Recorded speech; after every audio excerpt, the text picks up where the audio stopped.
You can't jinx something that's already dead. This is the Arsenal Vision pre-match live stream. My name is Elliot Smith, the Black Man, Twitter, Yankee Gunner. Hey, look, if we're going down with the ship, then we might as well have a live stream to go down on. Nope, that's not what I meant to say at all, but I've said it, so I'm committing to it. Look, a lot of people suggest this live stream is a jinx, and I am not one to say that I believe or don't believe in that, but what I do know is that we didn't do live streams for either of the last 3 games, and we didn't win any of the last 3 games. In fact, we lost all of the last 3 games, and so maybe the jinx is just a reversal of fortune, and we're going to reverse our fortune, and our fortunes are now going to turn to victory. Victory at Stamford Bridge, a place that, frankly, I think carries no fear, no anxiety, and no challenges for us as we stride confidently into 3 points and back into the top 4 race. We have had games in hand for a while, my friends, and this is the game in hand. And we must find a way to keep it in our hand and not let it slip through our fingers. I am considering making this strictly a Laughing at United pre-match live stream because I want to say this as clearly as I can. Schadenfreude is one of the great joys of a football supporter's life. And you should not allow your own misery or your own suffering or your own flaws as a club to prevent you from enjoying, reveling, and luxuriating, dare I say, in the misery of others. And United are miserable. Now, the problem is when teams are miserable, there is one thing that usually remedies that, and it is a fixture on the horizon known as the Arsenal Football Club. We do play Manchester United in their next fixture, but we have the small matter of Chelsea tonight. We'll try to balance all that. And here to do it with me is Jessica Black. You can find her on Twitter at Jessino Tweets. Hello, Jess.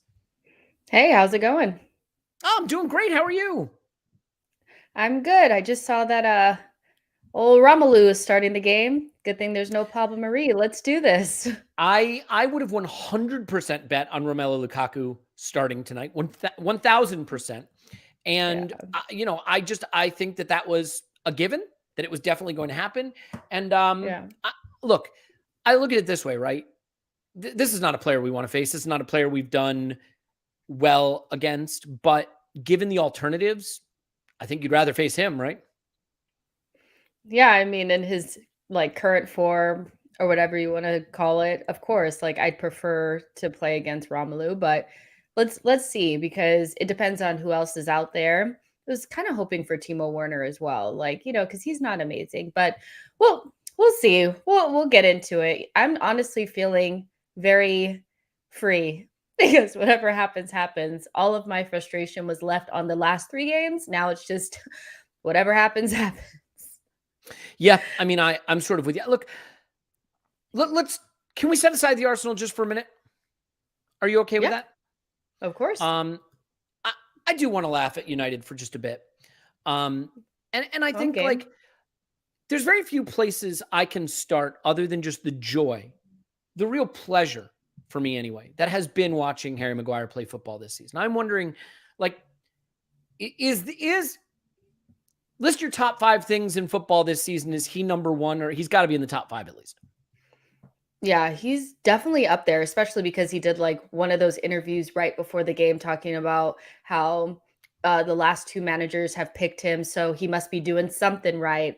It was just, it's poetry. It really, really is. And he is hilarious because he always does something. Every single game, he does something funny, whether he's trying to or not. So it's just, yeah, he's the gift that keeps on giving. And Manchester United is just so funny because a lot of them were, oh, you guys got killed by Liverpool and da-da-da. It's like, you guys got killed by them too.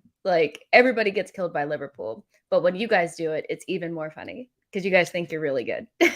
Yeah, and I mean, the weird thing about the United situation is just, I mean, Eric Ten Hag is a good young coach, but it's so toxic over there. And He's you know me, I don't. Young, Elliot. Right, a good up and coming coach. How about that? First of all, we don't believe in ageism on this podcast. Okay. I want to be clear about that. Oh, you know what? Let's see if we have it. Put it up there. Yeah, there we go. But what we do believe in is that I don't know what it takes to fix United, but I almost feel like them getting a good coach now is a mistake because they almost sort of need to clear out first, get the structures in place, then bring the right coach in, because these players are going to chew up and spit out whoever comes in. Watching Mark Goldbridge yesterday was a joy. I don't usually do the whole consume sensationalist YouTube content, but I did enjoy that a bit. For it. Yeah, and he was making the point that these players, They play for themselves. They get managers sacked. And I hope that continues. Like, did you see Ragnick was saying there might be 10 players that come in this summer? I mean, like, come on, they have no plan. They do not know what they're doing. There was a little thread going around where it was from United and what Ranick's plan was, and essentially it was copy and paste of what we're trying to do. They're going to try to do something probably similar. The difference is that, I mean, if you thought that our financial issues in terms of wage bill and stuff was an issue, take a look at theirs. Like, it's going to be very difficult to move on those players, and they think that they're, excuse my language, the shit, so it's going to be one of those where I think it's going to take longer than they think. Ten Hag's an excellent manager, but he can ruin his career there. And I hope it happens, like more of this.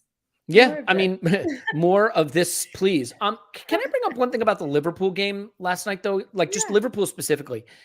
And that is how they set up their attack. Yeah. So Jess, like, the big discussion at Arsenal right now is what to do at striker, right? And I look at Liverpool and they go with Sadio Mane up front, right? Yeah. Nobody thinks of Sadio Mane as a striker, right? Do we? And so, like, I guess where I'm going with this is essentially, like, can we look at what Chelsea tend to do, and can we look at what Liverpool have done, and can we look at what City do, and realize that, like, in the absence of a guy who is a really elite level striker, put your best forwards out there. I think this, like, the three best clubs in England right now are thriving without needing to have what you might consider like a striker in the traditional sense. And, we're picking guys like Eddie or Lacazette because they're strikers, when maybe, just maybe, we should look at the other model and say, put your three best forwards out there, whether that's Smith Rowe, Martinelli, Saka, or Martinelli, Saka, and Pepe, or whatever it is, and stop trying to have a striker. Because if you don't have one, just put your best talent on the pitch. Yeah, I think in the short term, especially like where we're at the moment, it would not hurt to just try it. I know that there's a lot of kind of some reluctancy to do that from some parts of the fan base because they're so young, and how will they stand up against these center backs? Guess what? Nketiah and Lacazette aren't doing well against these center backs. So let's just try something different.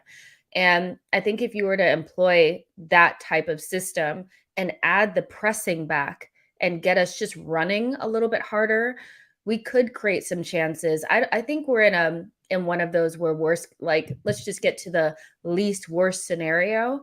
But I don't think it would hurt to try it. And even in the long term, with Arsenal needing so much in the summer, do I think it would be better to spend the money on a couple of really good forwards versus one big striker?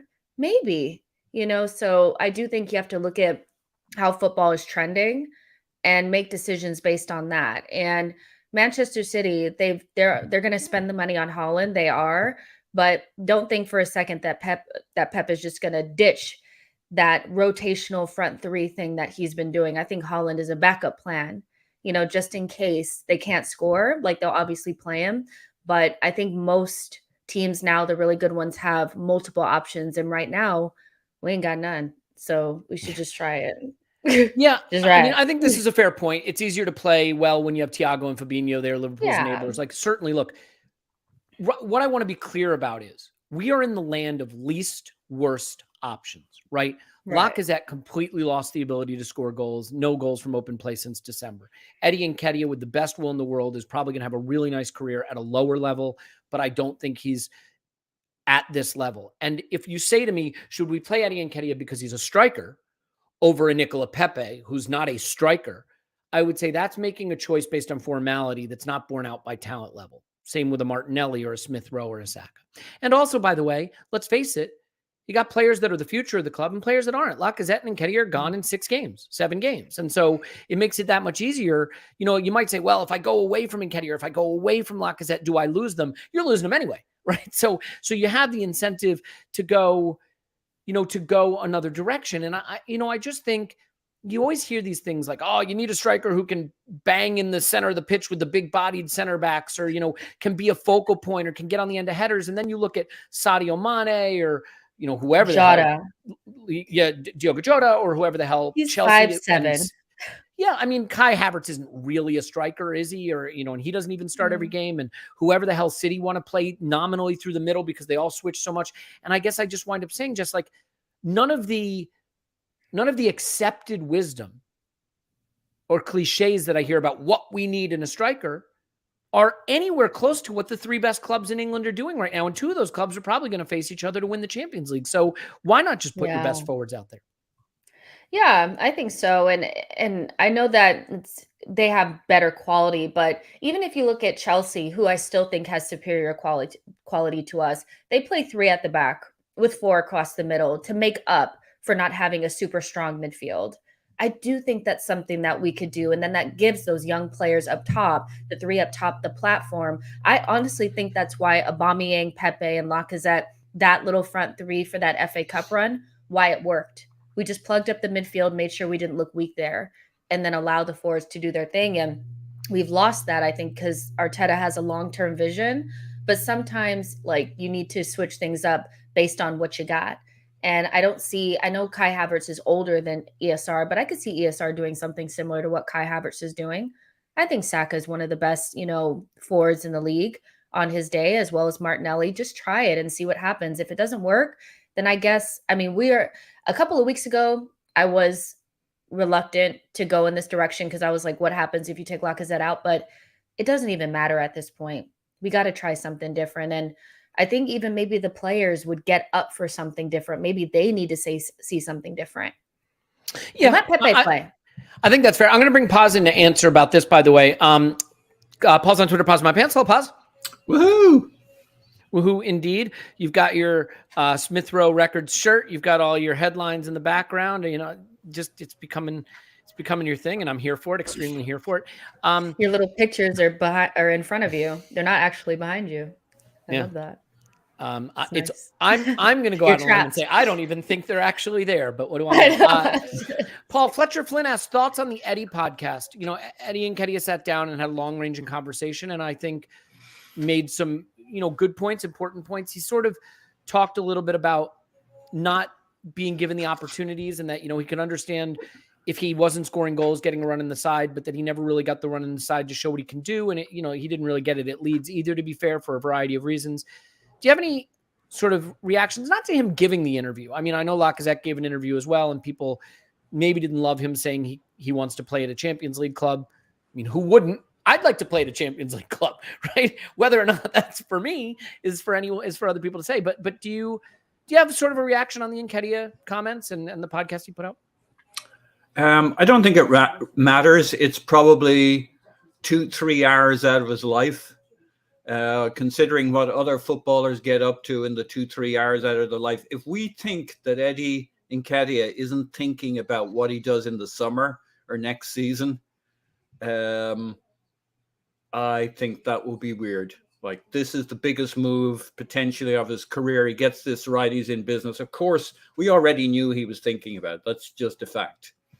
So, I'd be more concerned about his body language on the pitch that we've seen in recent times. I don't necessarily think that he's not engaged or he doesn't care, but it does tell me when he's not quite feeling what the plan is or what his role is or what he's supposed to do when he's out there. He's had better games. I wouldn't say good games, but he's had better games when he came on as a sub.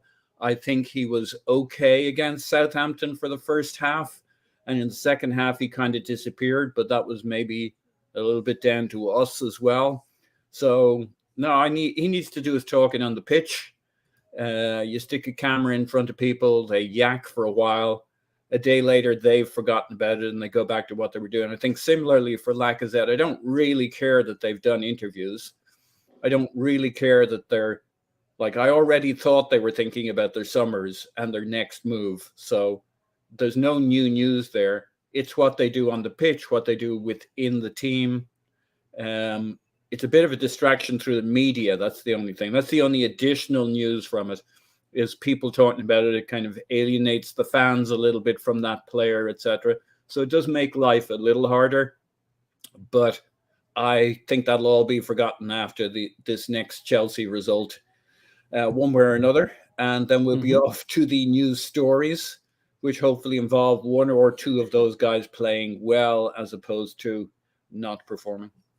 Clive's about to join. We've got lineup reactions, and I'll start with you, Jess. There's been talk about this happening. Mohamed El Neni, he exists, and he doesn't just exist. He starts. Eddie Nketiah gets another start up front, and that means that Gabriel Martinelli drops to the bench. Lacazette is fit enough for the bench. I gotta level with you. I don't know what to make of this. Like my initial instinct is like it just feels like searching for an answer in places you're not going to find it. Well, I tried other things. Let me try this. It feels to me like a lack of conviction in the players that are your best players and the talent that's your talent. I mean, like maybe we just are trying to shut up shop and get out of here with a 0-0. But this to me feels like a step backwards personally. Mm-hmm. I don't even have it. Like, I guess my thing is I don't have an issue with El Neni and Xhaka. I know that it's not exciting. My issue is that we're starting potentially 3 people up top because I think Saka's playing as a wing back on the right-hand side. I don't see another wing back. You think this is a back 3? I think I do. I think it's like a back 3. If it's not, then hey, I mean, you have your kind of regularish lineup, but I just don't feel like without Martinelli, just in general, regardless of the formation, without Martinelli and without Pepe, you're not really starting your guys that can score. And if we only get 1 or 2 chances, I want to see the guys that if they get it, they're going to put it in the back of the net. No shade to Nketiah and ESR, but like Nketiah doesn't score goals and ESR is not in the best goal scoring form. And I just feel like if you want to put them under pressure, Rudiger's not starting. That is a big boost for us. I know that he couldn't know that ahead of time, but I would just imagine you'd put your 3 best goal scorers out there, Pepe, Saka, and Martinelli, and let them go. This is tame with what we got, and it's a little bit disappointing, but I don't have the El Neni thing because I think you can only play one of Nuno and Sambi, unfortunately, in a big game because they're both really green. So if I had to take out one, I know this may be controversial, but it would be Sambi because in midfield is where we're going to get caught up. So it is what it is, but this is tame because Martinelli and Pepe on the bench. I know Pepe is not a surprise, but Martinelli is for me. I think he's more dangerous than Smith Rowe or Nketiah at this point. I don't know, Paul. Like, I mean, Eddie Nketiah is going to be gone in 6 games. Something, yeah. Go ahead, please. Yeah, you were talking in the last pod about maybe should we play more conservatively? This seems kind of conservative, matching up as Jessica says with 3 at the back. What were you thinking? I don't want us to play more conservatively. I was just sort of hypothesizing whether that was the way to approach it in the absence. Like what I was saying is, are we a team that might benefit from being pushed back a little more and countering? But like, that's not what I'm saying. I'd prefer to see us do. Our best performances against good teams this season, against City and Liverpool, unfortunately, in games that we didn't win, saw us playing our football, very front-footed, pressing, trapping, keeping the ball. We played with them. We didn't cede the impetus to them. And I think, we know that. And look, maybe Eddie and Nketiah running the channels with a little more room to run into will be a positive thing. I think it is the case that this player is leaving in 6 games or 7 games, that he's probably going to play in the Championship or lower end of the Premier League. I'd rather see us trust our time. I mean, look, Nicola Pepe has a lot of things. He is not consistent. He is not a player that I think is as good as we hoped. I think on pure talent alone, we have not given him the looks he deserves. And I think going with Eddie Nketiah over Nicola Pepe is a weird choice. I think going with Eddie Nketiah over Martinelli is a weird choice. I think Martinelli, you look at what he did against Liverpool and how devastating he looked out on the Trent Alexander-Arnold side, and I think you can get at Chelsea in the wing back positions. Why not put Martinelli out there to run those channels? I mean, to me, and then the thing with the El Neni thing is like, he hasn't played in ages either. So you're taking this guy, Sambi Lokonga, who you bought last season to be the heir apparent to your midfield general in party, and you say, I kind of tried you a few times. I'm giving up on you. I'm going to another player who, oh, by the way, will be gone in the summer, who hasn't played in ages. Like I said, it feels like a manager who is searching for a solution rather than knowing the solution. And like, I get it. He's got to try something. I just don't know if this is it, Paul, Yeah. Okay. So we wanted him to try something. This isn't, look, we'll see how it plays out. It isn't necessarily super conservative. I mean, you look at the front five with the two wing backs in it. It may just be we're set up to press. And that's, we're away at Stamford Bridge, press their back line. They play with obviously a 3 and 2 wing backs most of the time. And we need to have some answer to that. Like getting pushed back with 4 at the back is not a lot of fun when they got Reece James bombing down one side, if that's the way they set up. Like playing against 2 wing backs, I don't think we fancy that. So we've gone a little more secure. I'm okay. Look, I never like to see El Neni over Sambi, but I might be the only one who thought Sambi was actually fairly decent against Southampton. I thought it was a step forward for him, but they didn't give us any physical presence in midfield, and they would have been all over Sambi if we'd set up that way. Absolutely swarmed him. So I think we're playing a little more conservative in some ways with the 3 at the back, with Xhaka, El Neni, keeping it tight and secure. But how we use the other players will be really interesting. This could be very aggressive on pressing with, Odegaard, Smith Rowe, and Nketiah. It's very opportunistic as opposed to we're trusting our football. But probably Arteta thought, prudence is the better part of valor here. And playing our football right now, this is not the game. So we'll see how he uses it. It could be a very pressing, aggressive, get up the pitch, force a turnover, bang it in the back of the net, and see where we're at. I like your idea that we should win the ball back and then score. That is a good one.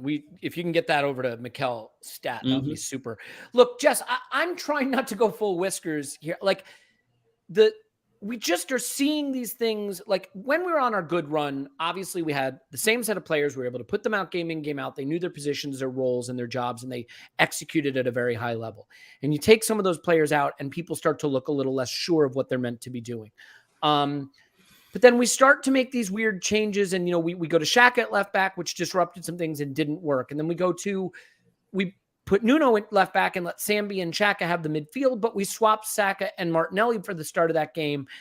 And now, are we moving Saka to a wing back role? We've dropped Martinelli out to keep in Eddie Nketiah. Pepe can't get a look in like it. There's a lot of things here that I say, now Holding comes in.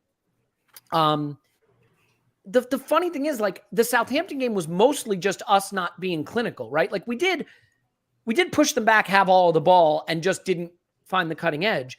This feels like the kind of lineup you pick as a reaction to feeling like you were very vulnerable, but that wasn't really the case. So I don't know. It feels, like I said, it feels a little guessworky to me, like an alchemist. Like he's gone into the lab and he's like, let's see if I play El Neni Holding and see if that makes the difference. I don't get the thought process, which it's not my job to get, by the way.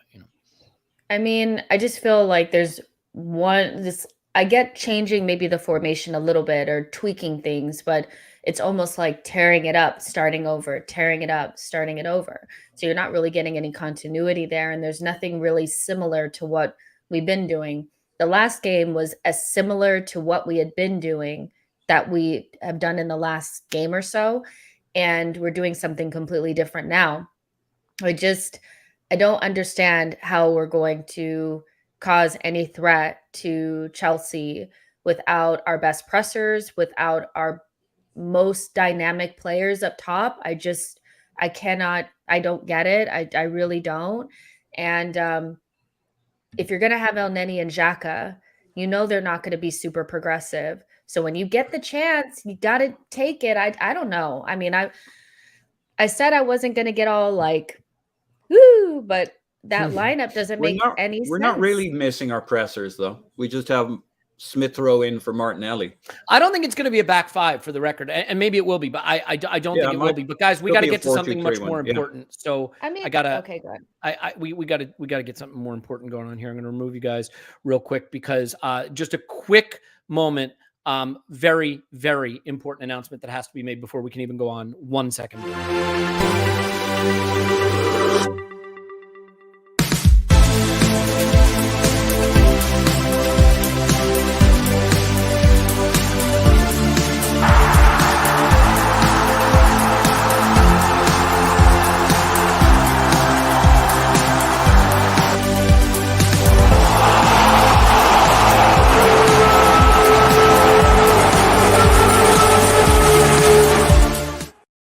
Oh my God, it's Clive. Hi, Clive. How are you?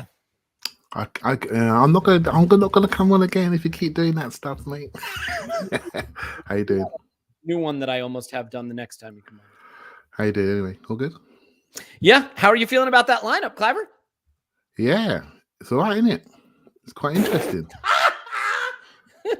It's so interesting watching your live reaction. Where's the other two? Get them in. Like, yeah, right, fine. Here's Jess. Here's Paz. Yeah, it's so interesting watching your live reaction. What it does, it just reveals your character and you. Jess. I have no character. I am a character. I have no character. It's I've been revealing. clear about that from the start. It's revealing, right? So the fact that White's playing, are we going to play a 3 or are we going to play a 4? If we play a 4, what do you think? You tell us. Yeah, let's have a look at it, right? So if we play a 4, White will be right back holding in there. Against muscle man Lukaku, that's actually not a bad move. It's a battle of the wardrobes. Do you know what I mean? See if we can move each other. So I don't mind that. I want to see Nuno go up the lane a little bit, and that brings Smith Rowe inside. Now Smith Rowe for me is a pocket player. We'll see the best of Smith Rowe when he has a flying left back and he has a flying centre forward, and he's in the pocket. That's who he's going to be. He's not quite a left winger on the outside. He can do a little bit of false nine once he mans up and gets in the gym, but he's a pocket player at the moment, coming inside, looking for cutbacks, finishes, arriving in the box. That's what he is. So he can play in his pocket. Odegaard's lagging, actually. I'd have played Smith Rowe ahead of Odegaard. If Martinelli was fit up, in super shape, I'd have started him, but hey, no drama there. Eddie, well,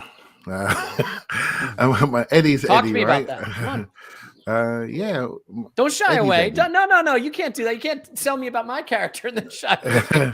Well, I think Eddie's had a lot of chances in this team, and I think he has a lot of chances other people haven't had, and I don't agree with the hierarchy there in relation to Beppe. Simple as that. But you can't watch Arsenal looking at your favourite players all the time. You have a look at Arsenal as a club. He's part of the club. Personally, I wouldn't have my football career or my reputation sort of embodied within 2 players that they're firmly in departure lounge. I wouldn't have that in Lacazette and Eddie. I would not have that. I can't have that. And you can say Pepe's in there as well. And that's the risk we've taken. And I think that's a huge risk, right? So we are where we are. We're ready. So that's it. So Saka on the right hand side, whether he's right wing back or right in his normal pocket with Odegaard and Ben White underlapping them, that's good. Back to a 3-2-5 build up. I watched Zambia at the weekend, and I watched him cold, Paul. So I didn't have the emotion of it, when you guys watched it live. So I watched it cold, and I could see that he was holding the ball 1 or 2 touches too long, which made all the runs disappear and everything look conservative. If we're going to do that, it might as well do that with an old guy. On any, because he played just like Elneny. I thought he was a little quicker in the second half. Did you, or are you? Yeah, maybe. But you see what I mean by touching? I do. Yeah. No, he needed to go for it. He needs to sit next to each other. It's literally, and this is where I used to get annoyed about people's party assessment, because he is a guy that takes it 1 touch and whips it around the corner and takes the risk. Yeah. He takes the risk. And when people say, he's giving the ball away, I was fuming, because now you can see when you got no risk taker with disguised passes like Thiago last night, you don't move between people. You don't move between the lines. You don't move people around. They know what's coming and they shuffle across and close the spaces. You need somebody to take the risk, who's prepared to lose the ball to gain something. And what we do as fans, we do what I call last event analysis. We see the last thing, and we don't see what we're trying to intend to do. At the weekend, we have no disguised passer in there, and we all missed it. Back to the horseshoe, weren't we? Back to the horseshoe, because no one going through quickly enough, no one gambling off parties' ability to find them without even looking at them. And so we just stand in our zones, and we get what we get. My biggest issue with the performance at the end of the weekend was we didn't move the ball quickly enough. We just didn't have any zip on it. So by the time we got to the final third and into their box, they were all set, and we didn't move them around. And I definitely think Sambi was part of that. Yeah, not in a. I don't mean to, because I think he's going to be a fine player, by the way. And it's a very easy thing to fix. But you can see that's enveloped us as a group. We're now saying, "Oh, I don't want to give it away there. You know, let me get it there. Let me have another touch just to make sure that gap is absolutely wide enough for me to play the pass." All you're doing is you're not passing it; you're lending it, because you're going to get it back, right? Because that's all that's available. And you go around the other side. So little details like that cost us. I thought we were not too bad at the weekend, but again, I didn't have the trauma you guys had of watching that live. Yeah, we weren't that bad. I mean, that was more of a traditional problem you can run into in the Premier League, which is you bang on the door and you don't get it open, and they get one chance in the game and they score it. And it came from sort of a weird passage of play where White goes down trying to push out from a corner kick. That game was really just a microcosm of what we know the problems are for Arsenal, which is the final ball. Right, scoring goals right now is going to be an issue. Whether we have leaned into the best players to do that today is another question. But just like one thing we should point out is Chelsea have definitely said, hey, this isn't a priority for us with the lineup they're putting out. They're in an FA Cup final. Their third place is secure. They've basically said, go on, Arsenal, show us what you got with this lineup. Because, look, they have a lot of talent at a lot of positions. I'm not saying these are bad players they put out, but that defense is not watertight, and the attack is not their best players. So at a minimum, Chelsea have opened the door and said, you know, if you've got something about you, go show us. Because, like, this isn't the best Chelsea. Yeah, I think if we try, like, I don't want to say that we haven't been trying. What I will say is that I feel like if we go out there with the intention to really put them under pressure, win the game, you know, just go out there with some energy, I think you can get something out of this match, even with what we have out here. I think some of our issues over the last couple games hasn't really just been, oh, we're not in the right formation. It's just that lack of energy, that maybe lack of belief. And they have to believe that they can get something from this game. I'm sure Brentford was not real. Maybe they went out there with the intention, but once they got going and realized, okay, this Chelsea team is up for the taking, they got the points from it. So I do think that if this team tries and they have the intention to win and they believe, they can get something, because Chelsea are on the beach. They have nothing else beyond that FA Cup to really focus on, and we have everything to gain. I don't think that it would be easy. I don't think we wouldn't see their better players coming in at the end of the game if we did get ahead, but I'd much rather see that intention, belief, and all of that and lose than us just kind of pack it in, let them score one goal, and that's it. So I do think we can get something. It's just a matter of how bad they want it. Yeah, and I do want to thank, by the way, there's about 1,000 of you watching right now, and that's fantastic. Wow. I just want to remind you, we are a device-positive podcast live stream. We do not believe in smashing like buttons, hammering the bell, taking sharp objects to your devices. We believe in gently caressing. We believe in being sensitive and thoughtful. And so stroke, gently tap, lightly gesture at the like button, the bell, all the things that YouTubers are supposed to tell you to do that I don't really know how to do. Please do that. Clive, do you agree that Chelsea have at least presented us an opening here? I mean, look, not to say that we couldn't beat Chelsea's strongest 11. We've done well against Chelsea more or less at times, and maybe less at times. But, like, this lineup to me says, show us what you're about. Yeah, they had a heavy week last week in Madrid, didn't they? Then they went into the Wembley semi against a physical Crystal Palace and won quite well and easily. I think Palace are set up to stop, and when they are forced to win a game, they couldn't quite do it. And that's something that Vieira has to change, and no doubt will change when he has another year, another transfer window. I think this Chelsea lineup is a little bit of a two fingers to Spurs, actually. They absolutely detest Spurs. And I think, but I do think they've got the mental edge over Arsenal as a club and have done for a while.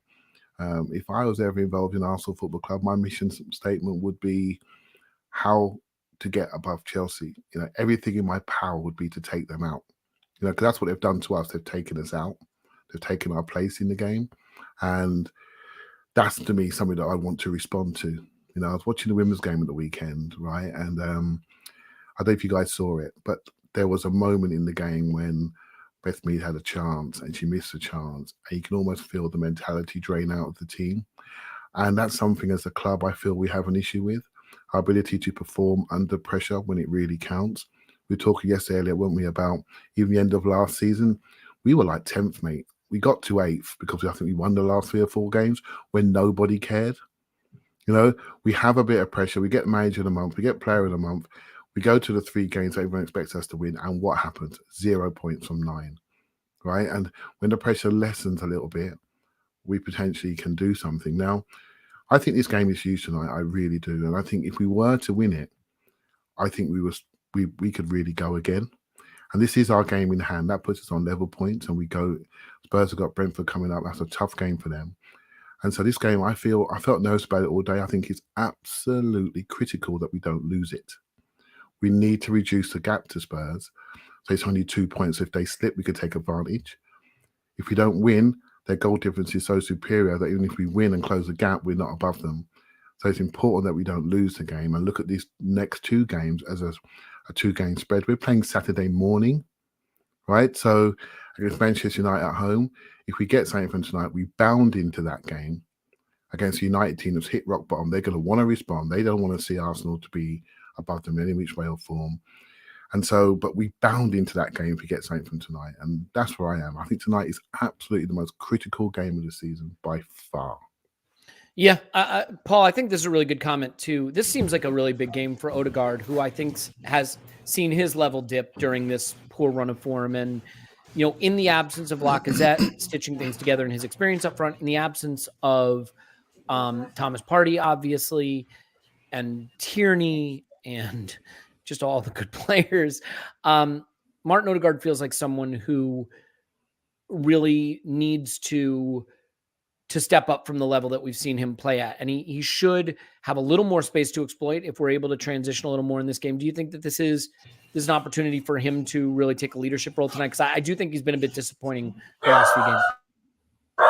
So I think there's a chicken and egg thing with most players. I can see no reason. Big Odegaard fan in the family there.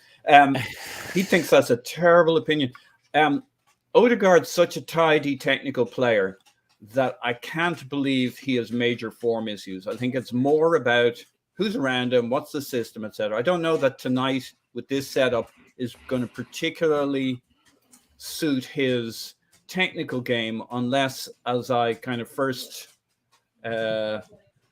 floated, that a big part of what we're going to do is press aggressively, cough up an opportunity, and then kind of zip it around. And Odegaard could be the man to make that killer pass. He'll also be the guy leading the press, and that's a big part of what he does. So kind of depends on how we play. If we're sitting back and taking punches from these guys, I guess Odegaard is going to be a big piece of how we pick up the ball deep and progress out, or how we counter. And if we're pressing, he's going to be a big part of what we do when we get a turnover transition.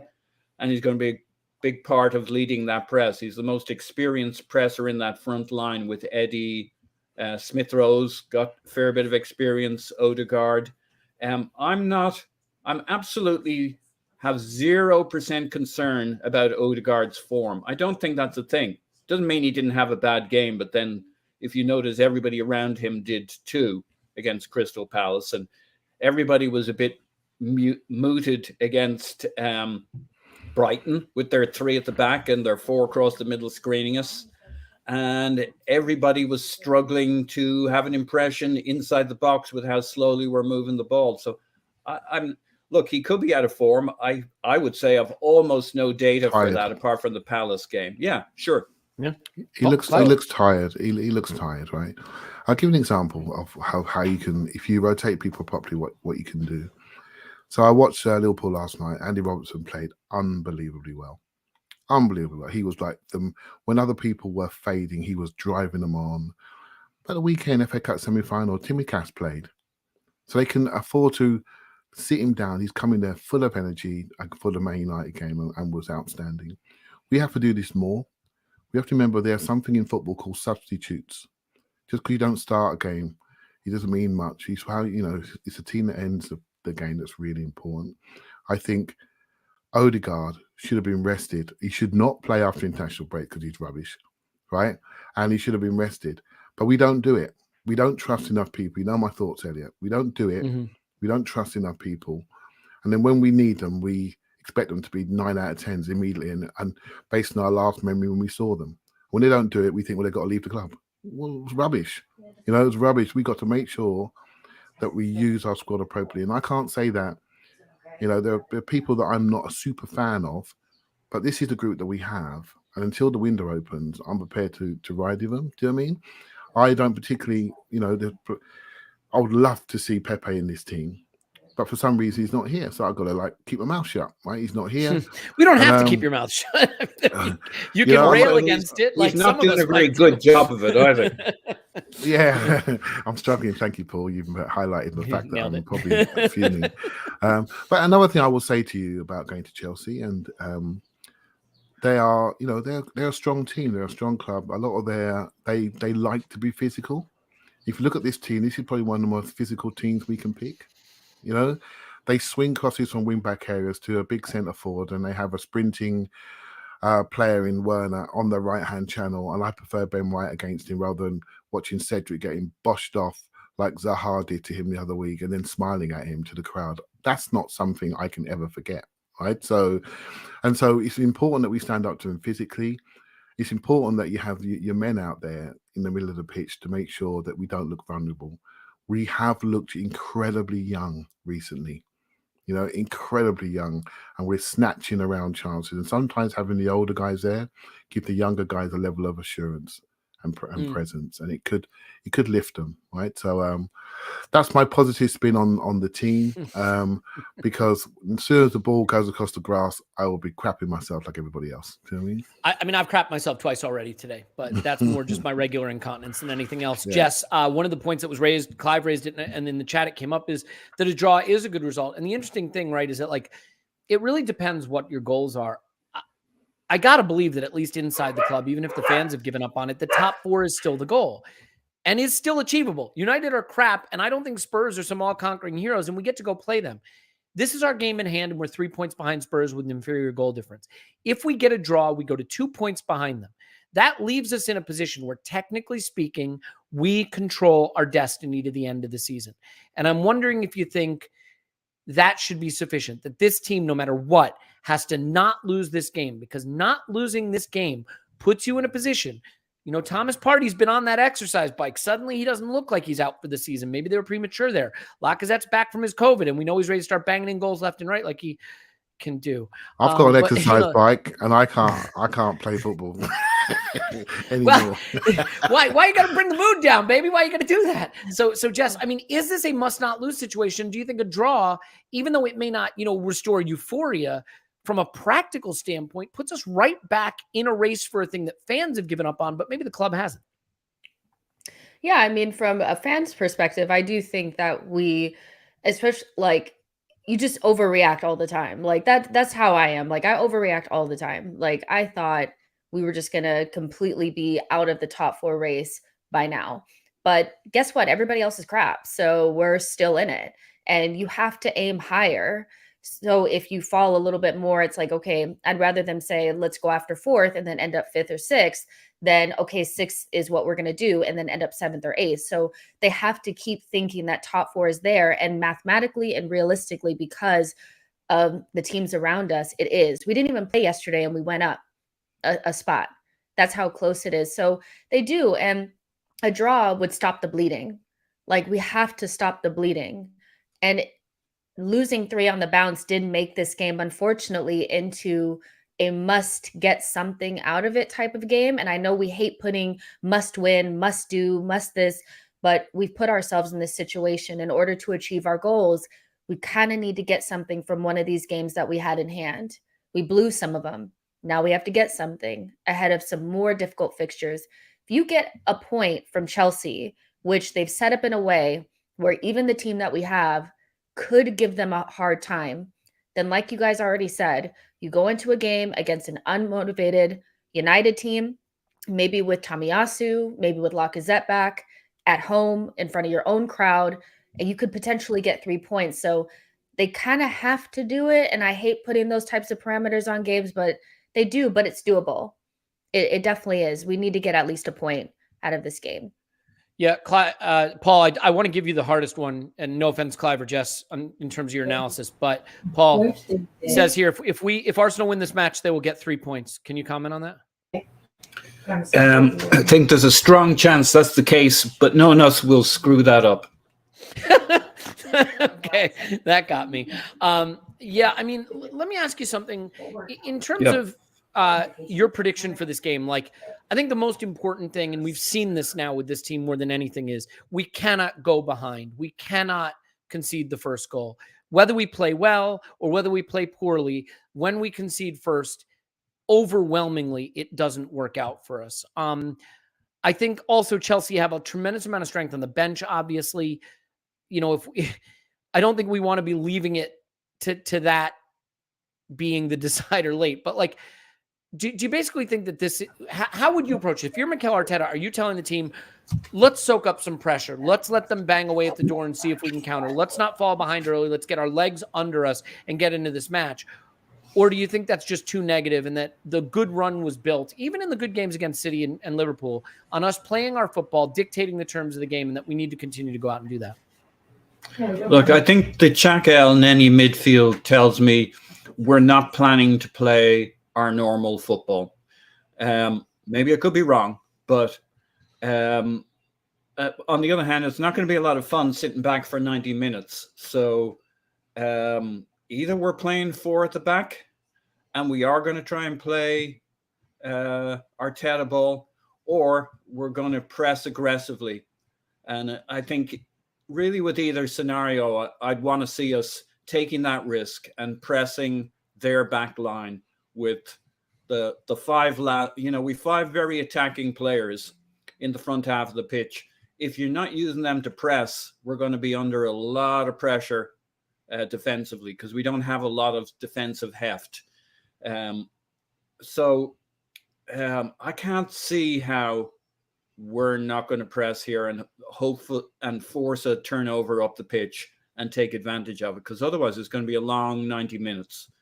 Maybe we'll try and play Arteta ball with this lineup with Xhaka El-Neni, Odegaard ahead of them as the 10, and off we go to the races. But seems like a lot of work, and like with their 2 wing backs, I just think we'll get pinned back fairly early on and have a very long 90 minutes. So yeah, look, everybody's always a little bit afraid to come out too strongly with an opinion pre-match, because you're 90 minutes away from being embarrassed. And like, I hope this works. I really do.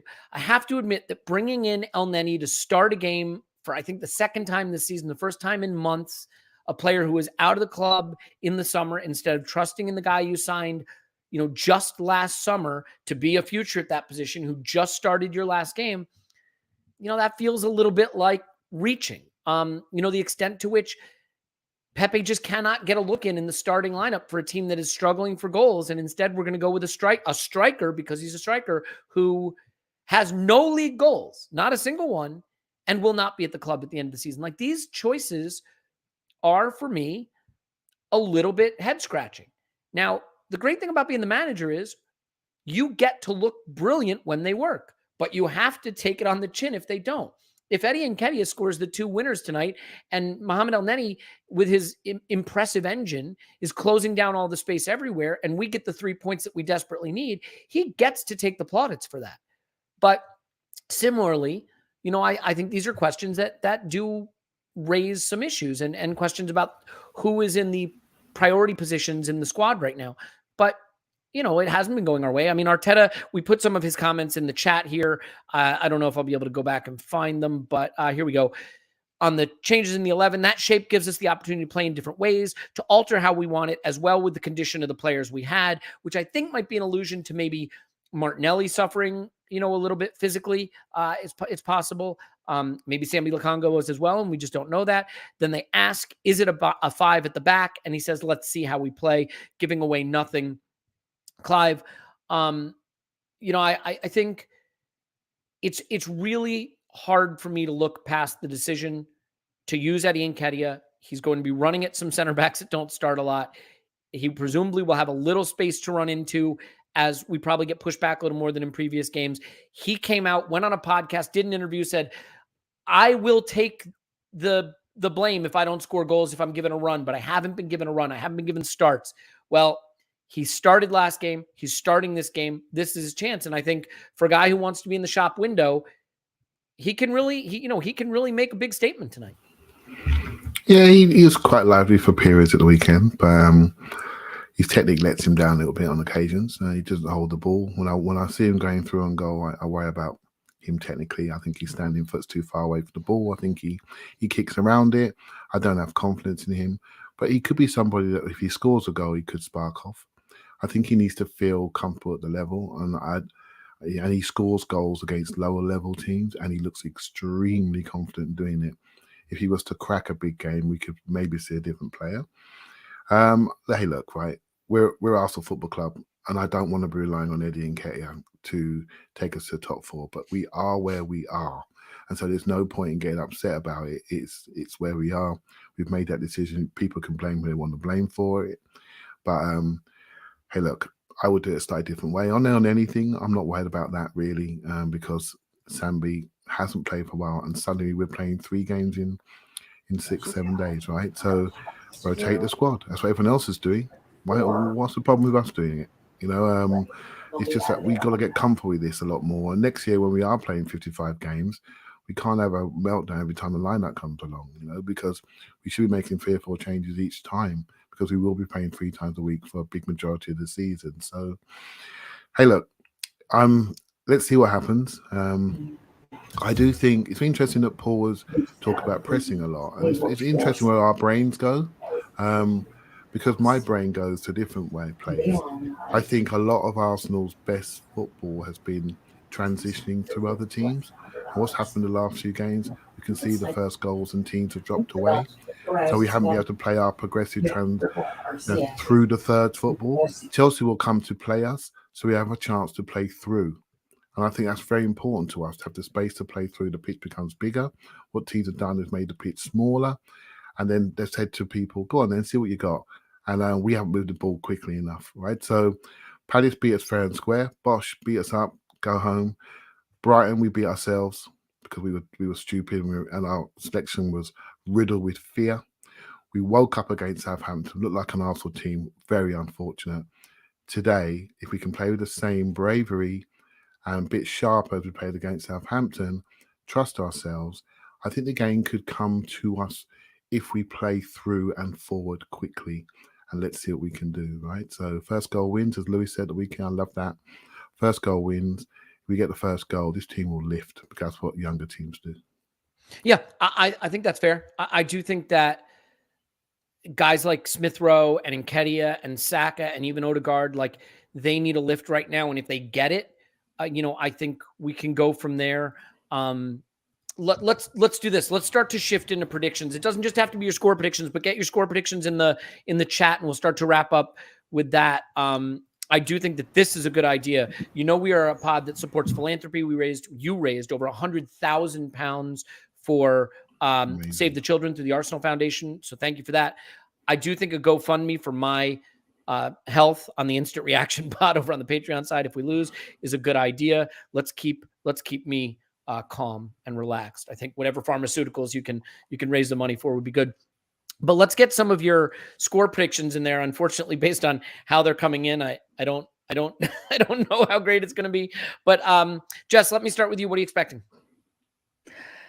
I'm kind of expecting us to look confident. I think that this will be the game that we kind of perk up a little bit. We can't stay in this rut forever. We never stay in the rut forever. So I think this is a game that we might look kind of bright. Whether or not we can get the ball in the back of the net, I think, is going to be the question. We've created chances. We just haven't put them away. And I expect us to create something. I just don't know if we'll be clinical. but I expect the team to be bright and ready to play because, I mean, they have to be. I don't think Chelsea will take us serious. I think they're kind of focused on something else. And we've done relatively well against them in recent history because they don't take us seriously. So I kind of expect it to be similar. If we can get the first goal, then the game will heat up a little bit and we'll see if we can hold on to it. But it's just about getting that first goal. And I think we will have chances. It's just whether or not, we'll put them in the back of the net. I do think Rudiger not being back there is a huge boost for us. When I look at that back line, I don't see anybody particularly stand out. I know James is really good, but I'm thinking about Christensen. Sarr is a young player. I expect us to drive at him. He's a new young player, and Azpilicueta is old. So we'll see what happens. I do think that we'll be brighter than we have been. I don't think this team is going to stay in this rut forever. It's just a matter of, can we get something out of this game? Please don't give up a goal early. Please. Yeah. That'll kill us. Yeah, the interesting. Go ahead, Clive. You want to add to that? No, I'm just agreeing with Jesse. It's very important to be in the game for a bit longer and let the game become a game, so we can play each other. And I think, and they'll let the first goal dictate what the game looks like. Because I think the pressure of having to score is something we've not really overcome. So I think, did I hear you saying only the Wolves game that we've come back from? And I was at that game, and you'd have thought we won the World Cup final because we don't see it very often, right? So, that's something we have to overcome. We haven't done for quite a while. We haven't overcome low blocks neither. Something we've not done, So this team is so incomplete. It's not finished. It's not finished, and I can't wait to. There's a saying in football: "You're as good as your strikers." Right? And when we get them, I think we'll be able to judge the team much more appropriately. But hey, look. No one's to hear that tonight, but we have to just see what we can do with the players that we have. I don't see a lot of defensive solidity on the edges for them, Clive. Do you? I mean, the outside center backs and their wing backs, I think, leave a lot to be desired. Yeah. That's why I think both Martinelli or Pepe could make a big difference off the bench. But Smith Rowe and Saka really have to test them with their running, because I don't see this as a very solid team at the back, especially on the edges. Well, I look at their front line. So Werner is somebody that's going for a bit of form. Again, somebody on the outside they brought back in. Again, I think about Pepe and Werner. I think, why can't we use him? So a good simile there. Mount's going for a strong bit of form. He's taking his chances. He lost form, and Odegaard's lost form now. Mount lost form, really lost his form, and he's now back. He's now back on the bus again, right? So. Loftus-Cheek, a player I do like, actually. I think he needs to leave that club and forge his own career. I think he's wasted there. And we have a midfield position that's open, but we never get him out. Kante's Kante, right? These three men in one body. And the back line you've alluded to, I think Reece James and Declan Rice have to be the two English players that have been massively overhyped. I think Reece James is decent. You take your choice. I take Trent all day long, and Kyle Walker ahead of him, but that's just my preference. But I think I love this hot take, Clive. I love this. I've never heard you say something like that before. I love it. Yeah, I think I see Reece James. I think he's a decent player. I think he's probably a better position, could be centre midfield. I think he needs to be set free. I think if you look at his body, he's getting squarer and squarer. And I don't think the wing back's there for him for much longer. He'll either be a right centre half or a centre midfielder late in his career. And that's how I would develop him. But I think he's a fine player, by the way. Azpilicueta rested, but it can be run. Is Smith Rowe going to run him? Probably not. Would Martinelli run him? Absolutely. But you can't play every minute of every game. You can't break the kid, right? And we have to get used to that. So, yeah, let's see how we go. The most important thing is to walk into that ground and feel like you haven't got an inferiority complex. I've been there before. I know Timmy's there now. Many painful times in that ground. Too many, and let's hope we can have a better night tonight. Yeah, look, let's face it. They don't have anything to play for here. If you can come at them aggressively early and do something to just take the game away from them a little bit, we're the ones with something on the line, and we have to play like that. All right, so Clive, score prediction? Desmond, 2-2. Love it. Jess, score prediction? 1-1. 1-1. Pause, final thoughts and score prediction? I'm feeling a little bit more perky about our chances now that I see how I think we're going to set up. I think we'll only get beaten 3-0. The good news is anything could happen. So we need to get that. Do you think we have the firepower to get to 0 today, though? Yeah. I think we could start at 0. That's all I could commit to. The one thing I'll say, like, I agree with everything Clive said when he was talking a little earlier.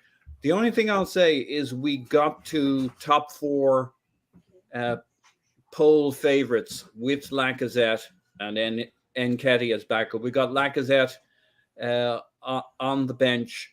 I don't think it's the be-all and end-all whether you love our strikers. We just need a good day with us playing our better football. And so, we've got this far with what we got. So it ain't all about the strikers. It's about what we do. It's how we play. It's how we play around them.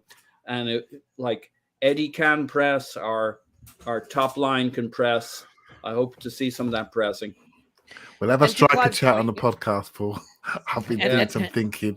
I'm ready for you lot. And to Clive's point, it's not just about who starts. There is a bench, and Martinelli could score the winner late. Pepe could score the winner late. I'm kidding. Pepe can't come on. I'm kidding. Pepe could come on. Anyway, enough of me. Enough of everybody else. Paul's on Twitter. Pause my pants. Thanks, Pause. Woohoo! Jess is on Twitter at Jacinho Tweets. Thanks, Jess. Woohoo! Clive, I'll see you on the instant reaction, right? Yeah. Can't wait. Oh, it's going to be a good one. It's going to be a good one because of the 10-0. We'll talk to you later. Clive's on Twitter. Clive PFC. Bye, bud. Thanks, everybody. We love you. Thank you for being here. We'll be back with more of these in the future. But you do want to join us on the Patreon side because we're going to have an instant reaction to this out 45 minutes or an hour after full time, and just hearing us celebrate and whooping it up and laughing at how bad United are and how good we are that we won this game. So that's as good a reason as any to be here. We love you. Thank you so much for joining us. I hope it's a great night. The most important thing, though, is that we're all Arsenal and we're all in it together. So with that, I will leave you and enjoy the game. We'll talk to you either on the instant reaction on Patreon, or we'll talk to you on the free pod tomorrow or on the next live stream, wherever we see you. We love you. We'll talk to you after Arsenal 10, Chelsea 0.